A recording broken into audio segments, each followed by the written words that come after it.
को भी कोई इस तरह मिल जाती तो कहते इतनी सी आई थी तुम। मैं कहा इतनी सी तो नहीं आई थी, अब ये इतनी सी तो ज़्यादा हो गया। लेकिन वो कहते अच्छा अब इतनी छोटी आई थी तुम हमारे पास। तो फिर एक्टिंग की तरफ कैसे आई? एक्टिंग की तरफ ऐसे आई कि एक टैलेंट एजेंसी थी, टैलेंट आए, क्यू टैलेंट के नाम से। पहले टैलेंट आई थी, फिर वो क्यू टैलेंट हो गई थी। बेसिकली लराची वाले जो हैं कैसर अली, उनकी वो टैलेंट एजेंसी थी, जिससे बिलाल अब्बास आया है, जिससे सिराज कर आई हैं, जिससे एक लड़का था इनायत खान, अब वो ज़्यादा काम नहीं कर रहा। तो हम लोग सब हम वो 4-5 लोग हैं जो 3-4 हज़ार लोगों में से निकले हैं। तो क्या सिलेक्शन हुई थी कोई? सॉरी हाँ, मुझे नहीं मालूम। बेसिकली उन्होंने बहुत सारे ऑडिशंस लिए थे। बहुत सारे ऑडिशंस, मतलब दिन रात, तो जैसे फिल्मों में नहीं दिखाते कि नेक्स्ट अच्छा हाँ आ गए, अच्छा नाम बताएं, एज बताएं, अच्छा ठीक है सामने खड़े हो जाएं, हाँ कैमरे में, अच्छा ये मोनोलॉग है, ये बोल के। उन्होंने इतने ऑडिशंस लिए थे और वो खुद भी थक चुके थे। तो आपने उधर ऑडिशन दिया? मैंने उधर आपने क्या किया ऑडिशन में? बिलाल अब्बास ने ऑडिशन दिया। कुछ नहीं, there was a monologue Urdu में। तो बिलाल को आप वहाँ जानती थी या बाद में आपकी मुलाकात हुई? नहीं, बिलाल को तो कोई नहीं जानता था।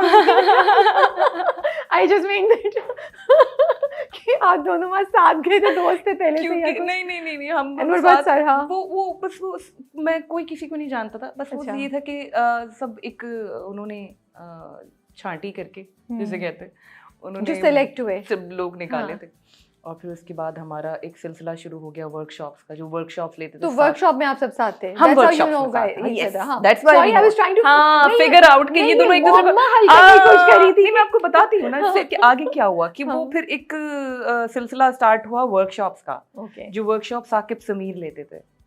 Oh my goodness, ये तो कनेक्ट होता जा रहा है। अच्छा, इसीलिए मैं आज तक साकिब को कहती हूँ कि ये मेरे टीचर हैं। साकिब समीर क्लासेस लेते थे और मैं उस वक्त से साकिब समीर को जानती हूँ। और तब से मैं कहती हूँ कि यार he is an amazing actor, amazing human being, और इतना पॉजिटिव इंसान मैंने फील्ड में आज तक नहीं देखा।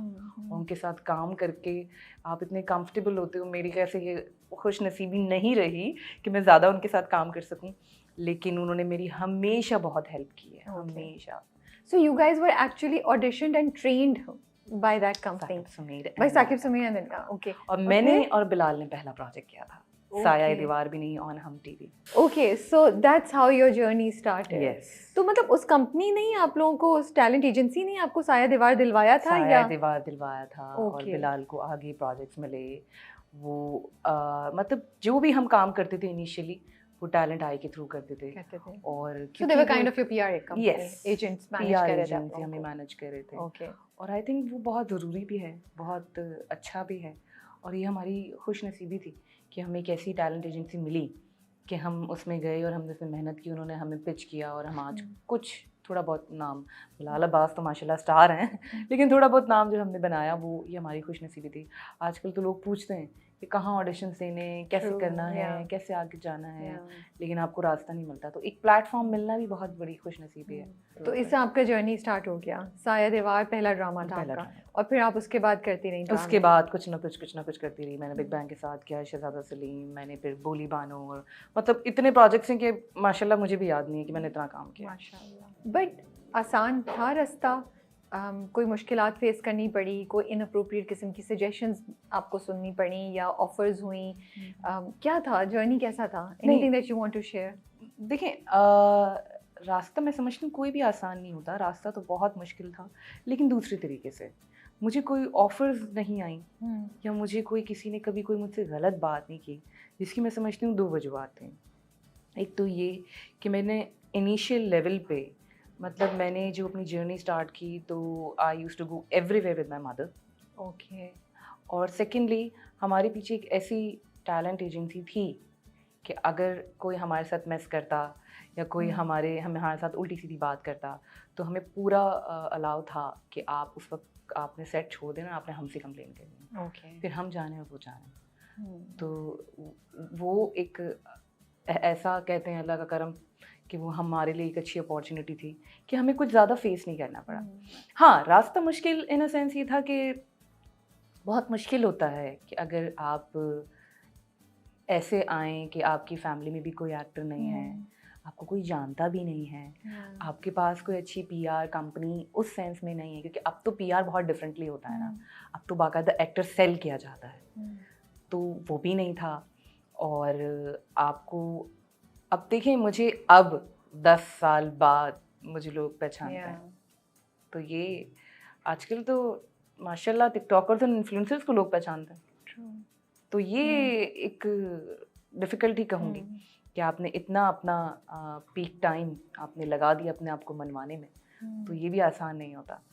बिल्कुल आसान नहीं होता है, बहुत मुश्किल होता है, बहुत मुश्किल है। जब आप काम कर रहे हो और आपको लग रहा है कि मुझे ये मिलना चाहिए और वो नहीं मिल रहा, तो डेफिनेटली आई कैन अंडरस्टैंड। अच्छा, वैसे तो इंसान चीज़ ही ऐसी है कि उसको हमेशा आगे की चीज़ ही चाहिए, कि यार अच्छा अभी ये हूँ तो मुझे ये क्यों नहीं मिल रहा, ठीक है, मैं यहाँ हूँ तो मुझे यहाँ होना चाहिए, मुझे ये, वैसे तो खैर इंसान चीज़ ही ऐसी है, लेकिन फिर भी एक होता है ना कि यार मैं इतने टाइम से कर रही हूँ काम, मैं इतने टाइम से हूँ, Why people are not taking my name? मुझे तो आज भी हो जाता है, कभी कोई मैं रिव्यू शो देखती हूँ या कभी कोई, ये हमारे अवार्ड शोज तो है नहीं, ठीक है, ना ही कोई बॉक्स ऑफिस है जो हमें बताएगा कि हाँ जी आपने कुछ किया है, या तो ऑडियंस है जो आपको कमेंट्स करती है या आपसे मिलती है या आपसे प्यार करती है, या तो हमारे क्रिटिक्स हैं, ये दो लोग हैं जो बताएंगे कि आप कितने पानी में हैं और क्या कर रहे हैं।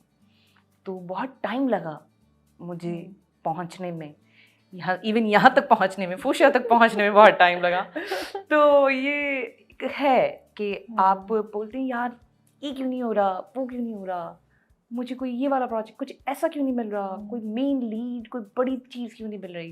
Can I be honest? हाँ प्लीज़ प्लीज़।